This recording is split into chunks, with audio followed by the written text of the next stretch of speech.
Oh,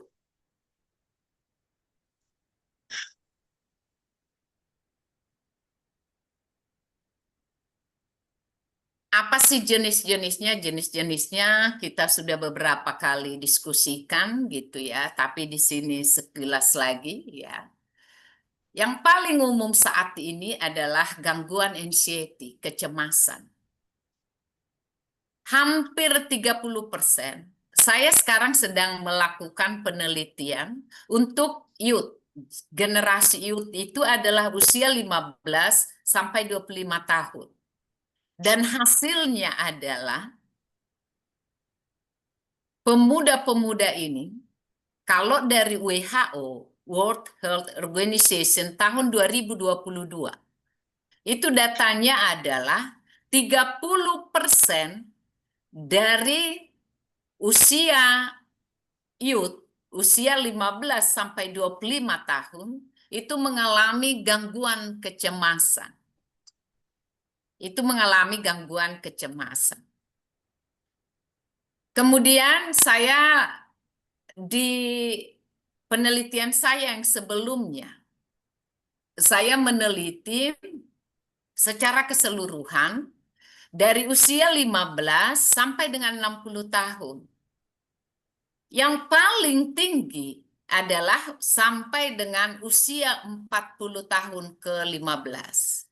Usia 40 tahun ke atas itu lebih rendah. Jadi kalau rata-rata 25 ke 30 di penelitian saya sebelumnya, yang mengalami gangguan kecemasan mental dan termasuk depresi, maka usia lebih mature, lebih dewasa, itu lebih turun sedikit ya. Dia berkisar di 25, 20 ke 25. Kemudian di penelitian saya itu juga saya coba kaitkan penelitian saya sebelumnya, apakah ada dampak dari doa terhadap pengelolaan kecemasan, terhadap pengelolaan depresi. Dan ternyata 64% itu mengatakan bahwa depresinya, kecemasannya berkurang pada saat dia aktif di komunitas-komunitas dan di dalam grup sel-sel yang memang fokus di dalam doa-doa. Nah, tetapi yang anak muda, kalau di orang tua itu hampir bilang 80% doa efektif untuk mengobati gangguan kesehatan mentalnya. Tapi di anak muda itu cuma 30% dampaknya. Artinya apa? Dari usia itu ternyata sangat berpengaruh terhadap intervensi. Apa itu intervensi? Pengobatan yang dilakukan. Jadi gangguan kecemasan mental yang lebih tinggi saat ini adalah di kecemasan dan depresi. Dan untuk masa saat ini di Indonesia dengan berkembangnya media sosial, narcissistic personality disorder itu sudah masuk di urutan ke-5 dari 10 gangguan kecemasan mental yang ada di Indonesia. Artinya apa? NPD yang sebelumnya kita nggak tahu tuh Bapak dan Ibu, apa sih NPD gitu. Kita pikir seseorang rapi banget, suka bercerita tentang dirinya. Kita anggap emang dia memang rapi gitu ya. Layak saja dia menceritakan tentang dirinya. Nah, sekarang baru kita semakin pahami bahwa ternyata ada gangguan di sana. Pada saat dia di public space, berada di tempat-tempat umum, bahkan banyak pendeta, Bapak dan Ibu, yang memang NPD, ya, NPD, dan akhirnya ya harus mengalami proses perceraian. Inilah Bapak dan Ibu mengapa harapan saya sangat berharap sebenarnya kita semua yang ikut dengan aktif di media Zoom setiap hari Selasa itu bisa menjadi konselor, ya, bisa menjadi konselor gitu. Saya sudah dengan teman-teman saya yang dari Nigeria, yang dari Filipina, yang juga dari Aussie, Australia. Kita sekarang sudah membentuk secara internasional konseling online. Dan saya sudah melayani begitu banyak yang dari konseling online. Kenapa kita nggak coba juga di Indonesia, under Kingdom Family Indonesia, kita eh, membentuk ya, dan kita belajar, dan memang harus belajar Bapak dan Ibu, kalau enggak, nanti begitu ketemu kita lihat, aduh saya kok merasa cemas, kok saya merasa khawatir, kita bilang, aduh lo lebay, ya. Ini judgement yang akan keluar. Atau kita bilang nanti, waduh nggak dewasa gitu ya. Aduh ini anak kurang syukur. Ini anak kurang iman. Atau kita bilang, ah ini kurang amal gitu. Ah, ini judgement-judgement. Stigma-stigma seperti inilah sebenarnya yang pengen kita kikis. Jadi sebagai seorang yang berkecimpung di komuniti psikolog, ya, inilah sebenarnya yang sangat penting saat ini. Bagaimana para hamba Tuhan membangun satu komunitas, membangun lingkungan yang ada support sistemnya, ada sistem pendukungnya. Tidak bisa lagi one size for all, ya, one size fit for all, never happen in the real world, ya, tidak akan pernah itu terjadi di dunia nyata, ya, harus ada customizing. Jadi kita harus membentuk apa yang paling pas, misalnya di tempatnya Pak Suryadi. Kalau di tempatnya Pak Suryadi misalnya itu lebih banyak yang kecemasan misalnya. Maka tim yang ada undernya Pak Suryadi adalah yang kita memang provide mereka memahami kecemasan itu, kecemasan umum misalnya ya. Bagaimana itu terjadi, bagaimana kita melakukan assessment, dan apa yang kita lakukan. Kalau di tempatnya Pak Raffles misalnya, ya di kota besar lebih banyak mungkin yang depresi gitu ya. Kalau lebih agak di daerah yang sangat kompetitif hidupnya, yang sangat challenging gitu ya, mungkin ada yang schizophrenia, maka saya berharap sebenarnya kita akan setup gitu ya, setup gitu ya. Dan masing-masing ya, kalau di webnya sebenarnya kita udah buat eh, masing-masing yang hamba Tuhan itu, karena di saat sekolah di teologi ya, itu kan ada sebenarnya mata kuliah pastoral psikolog. Artinya secara dasar para hamba Tuhan itu memiliki lah pengetahuan, tinggal kita tambahkan lagi materi-materi khusus. Itulah kenapa pada sore hari ini saya mencoba kita ulang ini. Apa saja sih jenis penyakitnya? Yang paling banyak sekarang adalah kecemasan. Hampir 30%. Ya, kecemasan. Kemudian masuk ke depresi. Kalau kecemasan itu ya tidak diobati, maka dampaknya juga tidak produktif. Kalau depresi juga tidak diobati, dampaknya juga tidak produktif. Bipolar, dua kutub, berarti ada depresinya, ada maniaknya gitu ya. Itu membedakan apakah bipolar, berarti bipolar dia rajin banget. 1 minggu kemudian dia malas terus-terus. Schizophrenia kalau orang bilang ya orang sakit jiwa ya. Maaf, jangan pernah menggunakan kata orang gila ya. orang sakit jiwa katanya. Karena sebenarnya mental itu ya jiwa ya. Tubuh, roh, dan jiwa. Jiwa itu ya mental itu, tapi apa sih itu jiwa? Ya, pikiran, perasaan, perilaku, itulah jiwa, itulah mental sebenarnya. Gangguan stres tadi, lokasi tempat kita hidup, rumah tempat kita dibesarkan, RT, RW, tempat kita bersosialisasi. Kalau itu baik, maka kita terhindar dari gangguan kesehatan mental.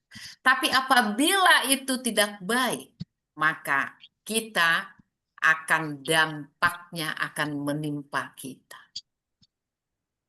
Gangguan kecemasan menyebabkan ada ketidaknyamanan berlebihan. Apa bedanya kecemasan dengan ketakutan? Kalau takut, itu berarti ada objeknya. Ada yang kita lihat. Misalnya ular gitu ya. Ada ular. Nah, begitu ular itu pergi, nah kita akan reda nih ketakutan. Kalau cemas itu belum tentu terjadi. Misalnya nih, baru hujan aja. Wah, terus kita pikirkan, aduh nanti kalau banjir, tahunya nggak ada banjir. Cuma hujan gerimis. Ini kecemasan. Kalau yang ketakutan, ada banjir di depan kita, baru kita, wah banjir, akhirnya kita menyisi. Itu namanya ketakutan. Itulah bedanya kecemasan dan ketakutan.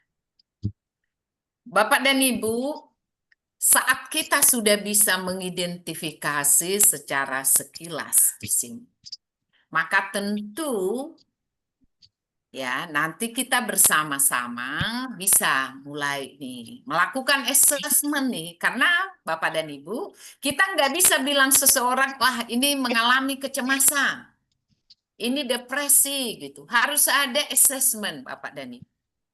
Ada assessment yang nanti dia akan isi, dia akan jawab tanpa intervensi kita, supaya kita bisa mengukur dia secara komprehensif.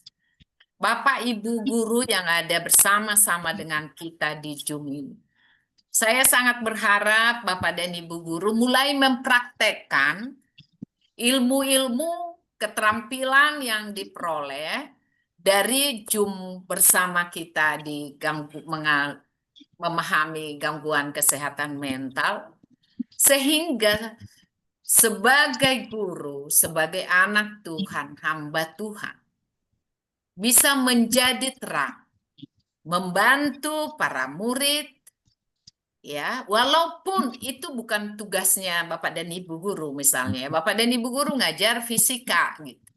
Tapi ilmu bimbingan konseling Bapak dan Ibu guru sudah miliki, pasti ini akan menjadi terang lah Bapak dan Ibu guru di lingkungan walaupun itu bukan sekolah-sekolah Kristen.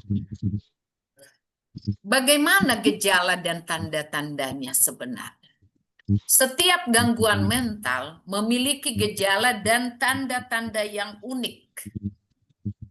Ya, yang utama itu adalah tidak memiliki motivasi atau berkurangnya motivasi. Ada perubahan yang terjadi. Mau mengisolasi dirinya, mau menyendiri, kesulitan tidur, nafsu makan berkurang, atau makan terus-menerus. Ya, suasana hati berubah-ubah. Kalau dia depresi kan perubahan mood. Ya, kadang dia merasakan sakit kepala kronis berkepanjangan, tapi pada saat ke dokter dicek gak ada gangguan penyakit secara medis. Tetapi dia merasakan mau mual, mau muntah, diare gitu ya. Nah, ini tanda-tanda sebenarnya. Kalau kita bilang, apakah gangguan kesehatan mental dulu, baru ke gangguan fisik gitu ya, tubuh. Ya bisa tubuh, bisa mental, bisa tubuh. Ada orang karena sakit lama, sakit panjang, akhirnya mentalnya terganggu. Ada orang karena mentalnya terganggu, akhirnya tubuhnya jadi sakit penyakit. Di sini Bapak dan Ibu. Saat ini menjadi panggilan lah sebenarnya buat kita. Pada saat saya masuk menginjili ya di grup-grup kami ya, baik itu juga penginjilan secara offline dan online yang saya lakukan. Agak masih sulit ya, walaupun banyak ya yang bertobat. Tapi pada saat saya masuk di grup tentang anxiety, depression gitu ya, schizophrenia, itu sangat banyak yang terbuka hatinya pada akhirnya menerima Tuhan. Karena apa? Penyakit mereka lah sebenarnya. Sebagaimana Tuhan Yesus menyembuhkan orang gila ya, orang sakit jiwa di Gadra, kemudian akhirnya dia mengikuti Yesus ya. Pada saat kita melakukan treatment, intervensi melalui gangguan jiwa seseorang, kehausannya, pasti dia akan lebih cepat ya, lebih cepatlah menerima dan bahkan mungkin dia akan menjadi evangelis, menjadi misionaris. Karena apa? Dia mengalami kesembuhan jiwa. Kesembuhan jiwa, kemudian rohnya jadi menyala-nyala, Bapak dan Ibu ya. Ini kita itu. Kesembuhan jiwa akhirnya juga membuat tubuhnya pulih, sehat, rohnya menjadi menyala-nyala. Kalau yang kita adakan sekarang, kita masuk ke rohaninya, ya, rohaninya bisa rohani juga jiwa jadi sembuh dan tubuh jadi sehat. Hanya saja di dunia nyata ada orang pada saat kita diskusi tentang firman Tuhan, ada sebagian orang yang langsung reject gitu ya. Katakanlah misalnya kayak ada arisan. Pada saat mau khotbah lagi orang kan bilang, wah tadi kan sudah khotbah di gereja. Nih, inilah kenyataan sebenarnya. Masa mau khutbah lagi? Masa mau ibadah lagi? Udahlah yang simpel-simpel aja ya. Tapi pada saat kita diskusi tentang gangguan kesehatan mental, orang akan, oh iya, sepertinya saya itu. Sepertinya saya itu. Gitu. Nah inilah yang saya alami, Bapak dan Ibu. Sehingga pada saat saya jadi khotbah pun, sekarang, ada contoh-contoh lah yang berkaitan dengan gangguan kesehatan mental. Dan yang anehnya, saya sebenarnya kan lebih fokus di kesehatan mental ya. Karena di situ ya biarpun saya master juga, master divinity, saya ngelihat bahwa persoalan-persoalan aktual ini menjadi semakin penting untuk kita address. Dan inilah yang dilakukan oleh para referen ya, para hamba Tuhan yang ada di Afrika. Hamba Tuhan yang ada di Afrika, mereka mempelajari ilmu-ilmu marketplace. Nah, orang yang bekerja di marketplace juga setiap Sabtu dan Minggu itu juga menjadi pengkhotbah. Ya, mereka pergi keluar kota, ya jadi setiap mulai dari Jumat malam pada saat kami apakah saya sedang ngajar atau saya ikut di kelas kuliah, itu udah langsung itu semua melakukan pergerakan untuk pergi menuju desa-desa. Itulah yang membuat kenapa di hasil survei dari Pew Research, ya, organisasi riset yang berpusat di Washington DC, bahwa di tahun 2040 Orang Kristen itu 40% ada di Afrika. 40%, dan pada tahun 2040 itu jumlah dari kita dengan jumlah Nebayot dan Kedar itu udah sama, 3M, 3M.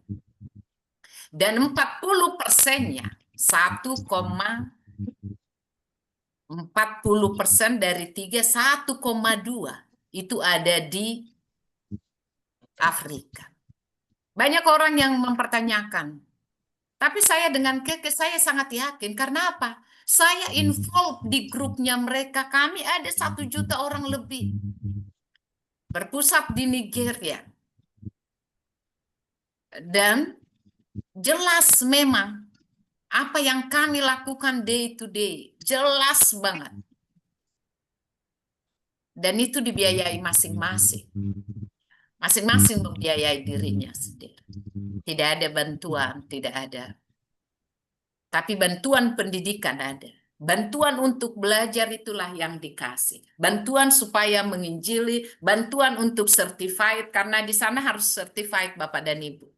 Kita tidak bisa khotbah biarpun pendeta, kalau tidak pakai ada namanya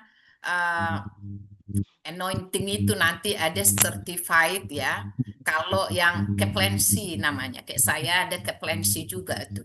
Ada juga saya seperti Pak Raffles, Bu Anita, Bu Lucy, kita juga ada certified Christian instructor. Jadi internasional. Kita bisa ngajar, kita bisa khotbah, kita bisa jadi dosen untuk seluruh internasional, untuk seluruh dunia, karena memang disertifikasi. Itulah yang terjadi sekarang untuk dunia barat. Di certified semua. Supaya apa? Saat mereka berbicara itu benar-benar sesuai dengan firman Tuhan. Nah, sesudah disertified sebagai evangelis, sebagai pendeta gitu, dia akhirnya ditambah juga ilmunya. Ilmu apa? Ilmu tentang human resources management, ilmu tentang church management, ilmu tentang financial management, semua ilmu-ilmu itu. Ya. Dan itulah yang dikasih, bukan free for all. Ya, diskon-diskon. Inilah yang membuat jumlah orang Kristen di tahun 2040 masih ada 3 miliar. Karena apa? Dari sisi pertumbuhan pun kita cuma 2%.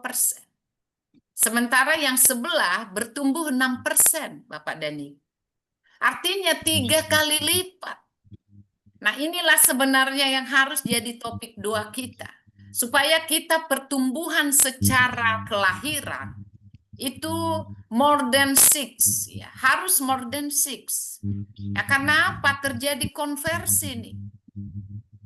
Ya, jadi kita jangan bangga kalau ada satu orang, satu gereja bertumbuh dan pertumbuhannya adalah perpindahan antar gereja, bukan yang konversi.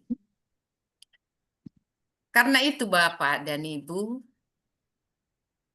panggilan kita yang terutama di masa kini adalah bagaimana kita membentuk ya tim yang kita sudah miliki, kemampuan yang kita sudah miliki, sehingga menjadi lebih efektif.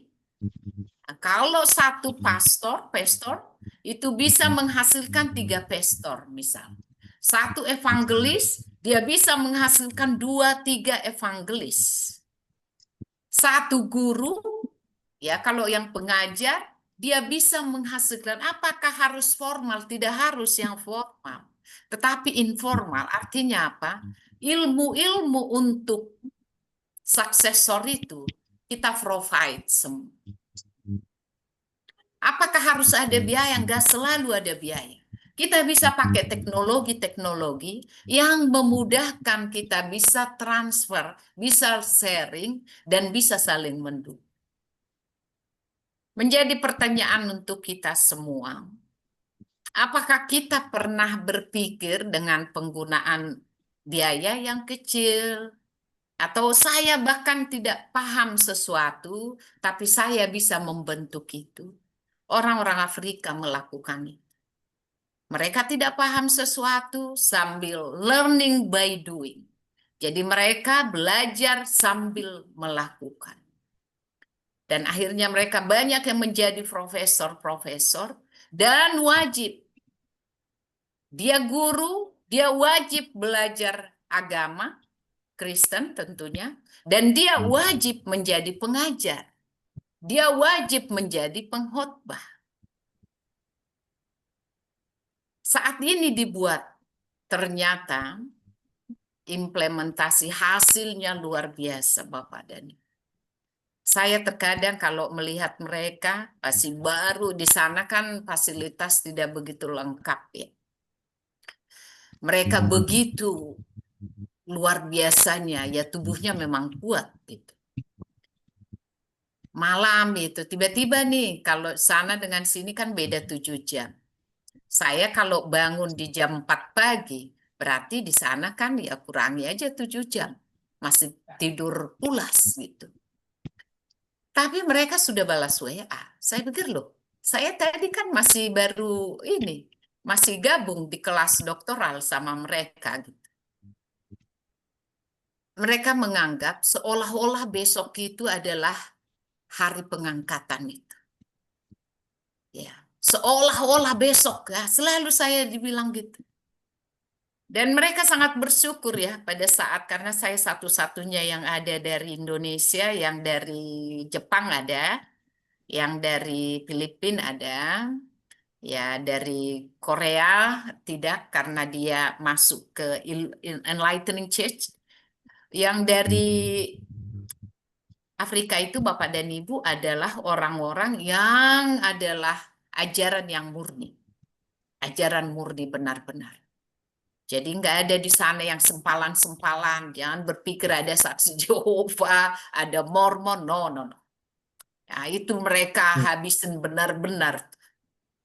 Ya. Dan puji Tuhan lah. Mereka dengan segala kemampuannya. Nah, seandainya Indonesia, Kingdom Family Indonesia bisa kita mengadopsi cara-cara mereka, tentu akan luar biasa. Satu guru menghasilkan 3 guru, satu Amin. pendeta menghasilkan 3 pendeta. Ya mungkin nggak 3 lah, ya minimal 2. Itu yang kita harapkan, Bapak dan Ibu. Bagaimana cara menjaganya? Menjaganya tentu memerlukan langkah-langkah yang konsisten. Tidak ada ilmu instan simsalabim, nggak ada. Perlu kesungguhan hati. Pada saat kita berjalan sendiri, terkadang kita malas, ya, sama kayak arang. Kalau arang itu sedikit, kita bakar sate, satenya belum matang, arangnya udah habis. Maka kita buat arangnya banyak, sehingga udah satenya matang, well done katanya. Itu apinya masih menyala. Artinya apa? Butuh persahabatan, butuh dukungan, butuh teman-teman. Itulah yang menyembuhkan sakit penyakit yang berkaitan dengan gangguan kesehatan. Saat kita sendiri jogging, mungkin kita malas. Tapi kalau ada teman kita ada yang mendorong kita, ada yang menarik kita, ada yang mendukung kita. Dan pilihlah teman-teman yang baik. Karena ada juga teman-teman itu yang menjerumuskan. Coba, ada teman-teman itu yang selalu berpikiran negatif aja. Ya, pokoknya negatif aja. Ya, itu kalau cuaca udah seperti ini, kayak ini kan ya mau hujan deras nih. Kalau udah hujan deras, nanti di daerah sana banjir. Kita nggak usah pergi lagi. Akhirnya nggak jadi penginjilan. Dengan si negatif thinking seperti ini menjauh. Capek kita berteman ya, berteman dengan orang-orang seperti ini. Awareness penting, tetapi lagi-lagi rasio itu penting, tetapi ingat di atas rasio itu ada Tuhan yang luar biasa. Jadi rasio kita yang kita miliki, kecerdasan yang kita miliki, ingatlah selalu bahwa sumbernya adalah dari Tuhan kita terkasih. Dan kalau ada hujan, ada badai, itu pun masih di dalam kendali Tuhan kita. Artinya apa? Dengan cara inilah kita sebenarnya mampu terbebas dari gangguan kesehatan mental, sekaligus mendukung orang lain, teman-teman kita yang mungkin masih rapuh, sehingga sama-sama sehat. Ya, kemarin waktu khotbah di ibadah pagi saya bilang, dimerdekakan untuk memerdekakan. Diberkati untuk memberkati, dibekali ilmu-ilmu kesehatan mental untuk membekali orang lain. Kalau saya sangat bersyukur dengan bantuan dari teman-teman saya yang ada di Christian Library Nation. Pada akhirnya saya selesai doktoral saya di konseling dan kemudian saya bisa bergabung dengan banyak orang sesudah itu karena saya bergabung dengan komunitas yang baik. Komunitas di mana saya bertumbuh. Komunitas yang tidak ada di sana, tidak pernah ada misalnya apa ya, ngomongin yang negatif gitu ya. Selalu aja diarahkan ke yang positif. Komunitas kami selalu berdebat dalam hal-hal apapun karena bayangin interfaith ya, nggak sekedar interdenominasi, interfaith. Tapi kita bisa tetap belajar untuk berdiskusi dengan hasil terbaik. Inilah sebenarnya yang akan membantu kita membangun sistem dan memudahkan kita untuk setup sistem itu kepada orang lain. Dan akhirnya ya dibekali untuk membekali orang lain. Peran hamba Tuhan, keluarga, masyarakat sangat-sangat penting dalam mendukung kesehatan mental individu. Orang yang sedang sakit harus didekati dengan cinta dan kasih sayang. Bukan dengan judgement, bukan dengan stigma-stigma yang membuat mereka semakin terpuruk. Orang yang sudah mengalami gangguan kesehatan mental, mendengar nama-nama konselor, nama psikiater, mereka itu udah jantungnya udah berdegup kencang sekali. Apalagi kalau kita sempat mengeluarkan kata-kata yang kurang baik pada mereka. Sangat penting edukasi dan pencegahan. Di sekolah, Bapak dan Ibu, atau di gereja, atau di komunitas-komunitas dimanapun kita berada. Mulailah dengan seorang yang menjadi active listening. Mendengar secara aktif. Ya, mendengar secara aktif. Pada saat kita mendengar, ya mungkin memang lama-lama Bapak dan Ibu ya. Kadang sejam nggak selesai, kadang 2 jam nggak selesai. Tapi yakinlah ya, harga yang kita beri itu ya, harga yang kita bayar lah ya karena waktu kita habis, itu berharga di mata Tuhan. Bahkan sekedar chat yang Bapak dan Ibu balas, itu juga udah sangat mendukung seseorang yang mengalami gangguan kesehatan mental. Bagaimana dengan perawatannya? Banyak terapi-terapi psikoterapi sekarang ya, ada terapi kognitif perilaku.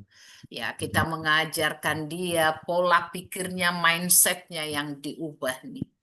Sehingga dia nanti mengubah perilakunya. Jadi pola pikirnya diubah, kognisinya yang diubah sehingga perilakunya berubah. Ya, ada bentuk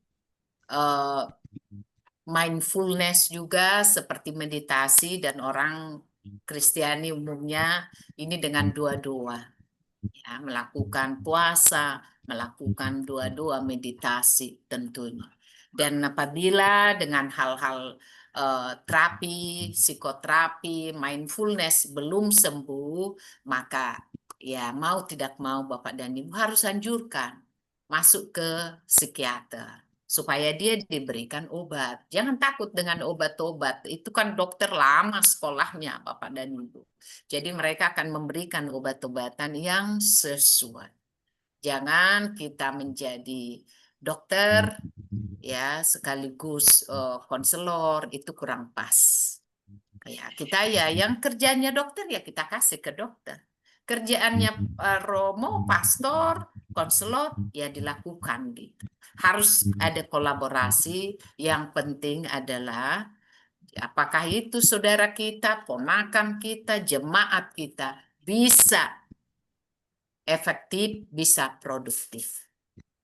Akhirnya Bapak dan Ibu, pada saat kita sudah memahami bagaimana ciri-cirinya, yang pertama tadi, pada saat kita melihat ada perubahan dari seseorang, yang dulunya dia sangat energik, yang sebelumnya dia suka bergaul, tiba-tiba mengisolasi dirinya, tiba-tiba menyendiri. Nah, di sini Bapak dan Ibu harus hadir. Tapi bagaimana dengan NVD? Dia kan tidak mengisolasi dirinya. Ya, apabila Bapak dan Ibu ya menerima, biasanya ini kan dari pasangan ya. Kalau NPD itu yang cerita ke kita pasangan, teman dekat gitu ya. Disitulah kita memberikan bantuan. Itu yang saya sampaikan Bapak dan Ibu di sore hari menjelang malam hari ini. Saya serahkan kembali pada Pak Raffles supaya kita bisa berdiskusi. Silakan Pak. Ya, baik. Kita berikan aplaus dulu kepada Ibu Tina yang sudah menjadi narasumber kita malam hari ini. Luar biasa. Dan saya membaca juga ada beberapa tanggapan, baik dari Pak Filipus, Iman Luwinta, Tarigan, dan beberapa mungkin akan masuk ke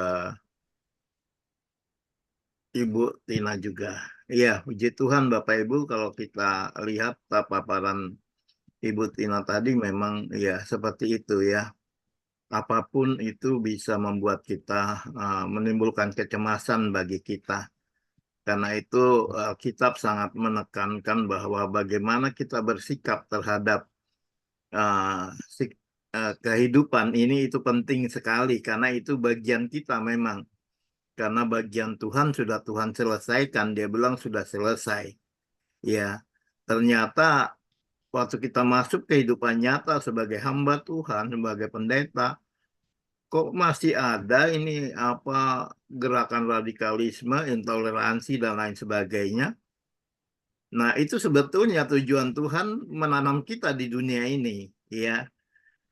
Bagaimana kita mengusahakan damai sejahtera itu kita mengalami ketekanan, kecemasan atau kita menang atas semuanya itu. Nah, itu perlu karena doa Bapa kami mengajarkan kita itu. Ya, apa yang terjadi di surga terjadi juga di bumi. Sebaiknya sedemikian. Sehingga ketika kita mengatakan damai sejahtera Allah, nah bagaimana kita menciptakan damai sejahtera Allah di bumi ini penting sekali dan itu bukan tugas Tuhan lagi. Itu tugas kita sebagai orang-orang percaya. Iya, Bapak Ibu yang memiliki masalah-masalah di sekitar mental health ini boleh menyampaikan di sini tanggapannya, silahkan. Baik itu apa yang kita alami, tapi juga apa yang mungkin sedang kita counseling atau kita sedang mengalaminya. Boleh menyampaikan sesuatu kepada kita di sini. Silakan Bapak Ibu.